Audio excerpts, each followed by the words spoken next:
safety tips. I didn't know any of this, guys.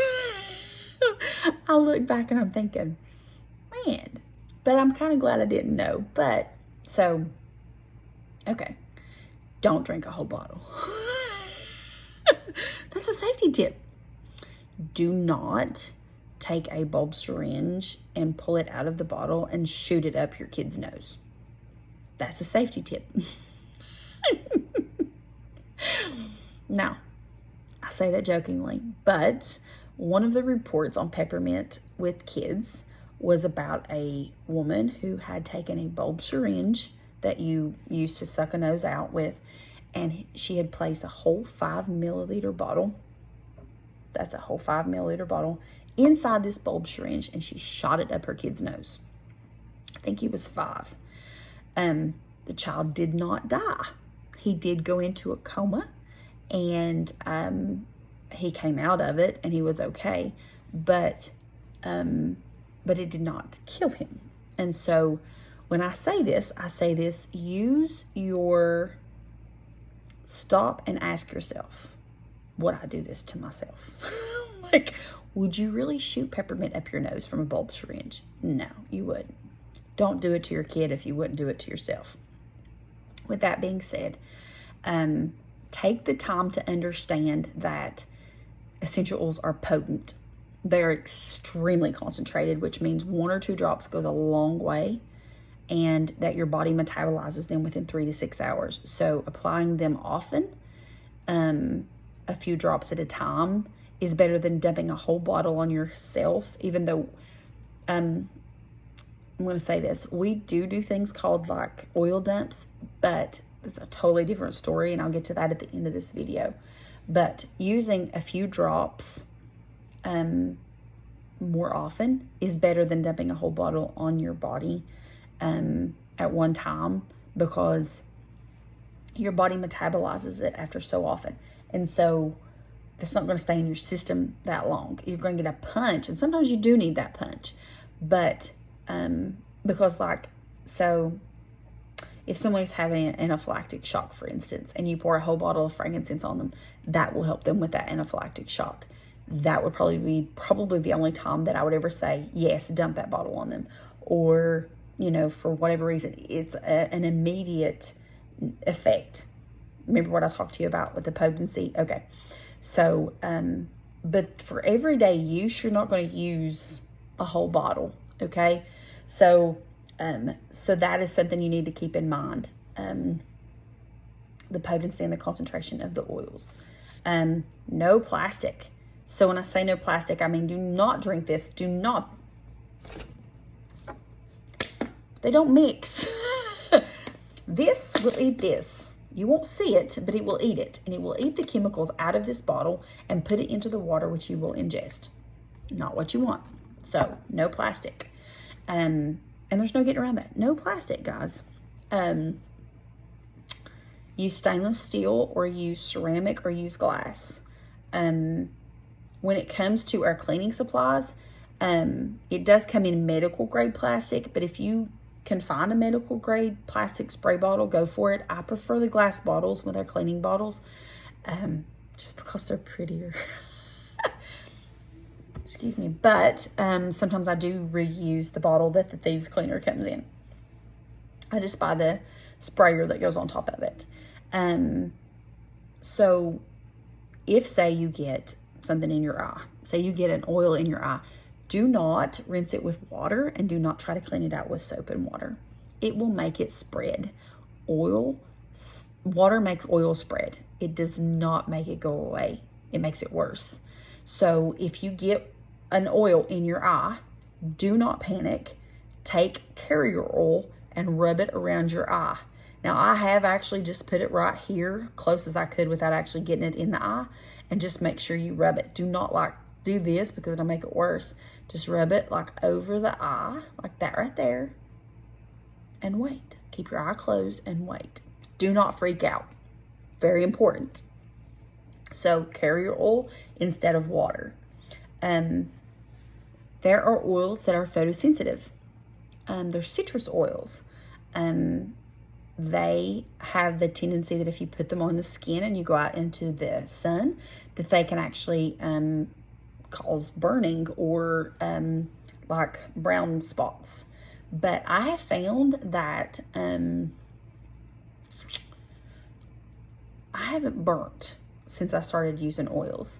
Like when I go out into the sun, I don't burn. I don't know why, but I don't anymore.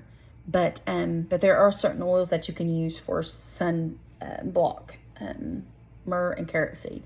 But just be aware that if you put lemon on your face and you walk outside into the sun, that you may get sunburnt. They're photosensitive. They are sensitive to the sun. And those are our citrus oils, lemon, orange, grapefruit, tangerine, citrus. And there are some blends that have photosensitive warnings on them because they do have I can't talk, citrus oils in them. Mucous membranes. Try to keep the oils away from your nose. Don't put a hot oil in your mouth. I do actually use thieves in the mouth and clove in the mouth because it does actually it numbs, but it is hot, and so you want to be aware of that. You never want to pour oils into the ear. We do a ear Vitaflex where we actually put oil on our finger and then put it in there, but we never pour it into the ear. You don't know how the inner ear is going to react to the oil. Babies and kids. So we have a whole kid scent line that is diluted.